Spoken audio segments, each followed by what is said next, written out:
Preparing for emergencies engages the drive for survival. It's inherently built into our DNA. It protected your ancient ancestors from wildlife. It helped create the bedrock of civilization. Survival is linked to our desire as a species for immortality. It's why we still talk about those of us who impacted the world through the most beautiful actions, as well as those whose impact was of a more savage nature.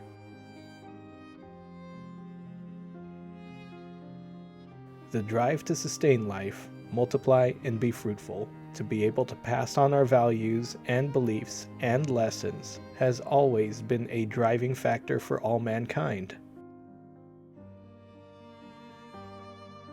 To say the modern world has impacted this drive is an understatement. People can blame the cost of living, instant gratification, a loss of tradition. You can take your pick of dozens of causes or choose all of the above. The most poisonous result is born out of all of this.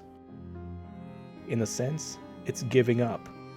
Whether the people want to accept it or not, giving in to the fate of cyclical failure that society will burn and nothing can be done to improve it.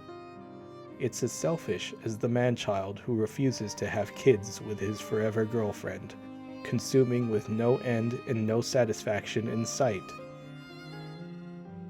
Distracted by decadent living while ignoring their biological drives to reproduce, shunning their pride as individuals worthy of success underneath a pair of mouse ears. On the other end, the lone, withdrawn, world-weary person who has no more interest in the world due to their so-called knowledge of how much worse things will become, are walking the same road as the hyper-consumer, whose inevitable fate is dying alone. No one to mourn their passing if they outlive all the rest of their friends. They could have been on opposite political and religious spectrums in life, and yet it didn't matter.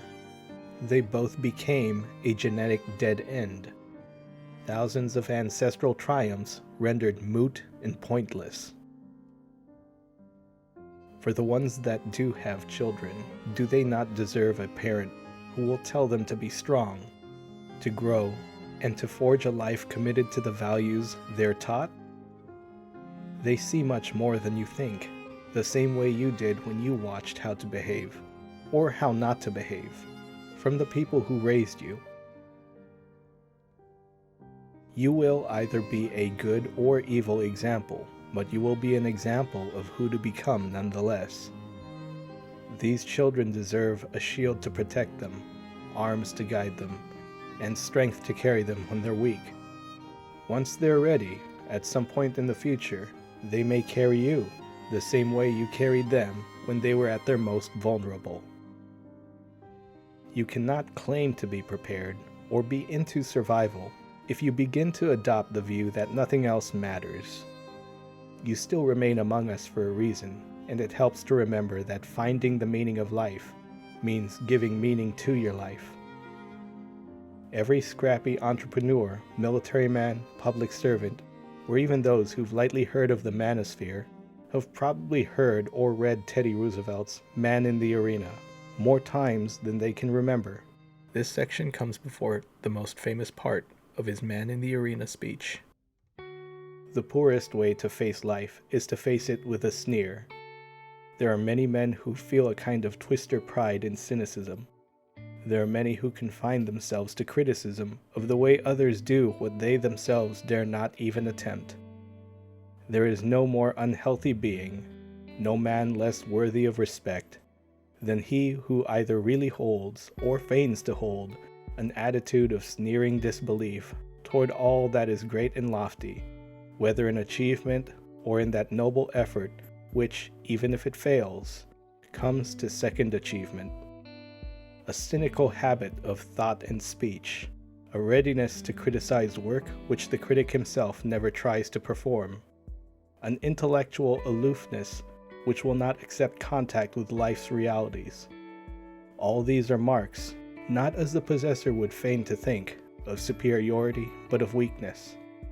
They mark the men unfit to bear their part painfully in the stern strife of living, who seek, in the affection of contempt for the achievements of others, to hide from others and from themselves in their own weakness.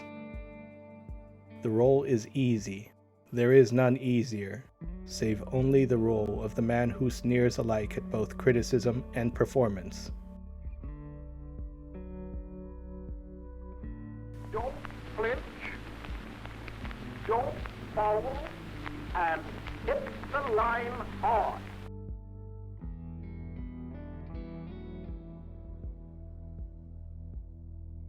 Be strong. Have the courage to create, build, and uplift others. Until the next video, be good, stay safe, and have a good one.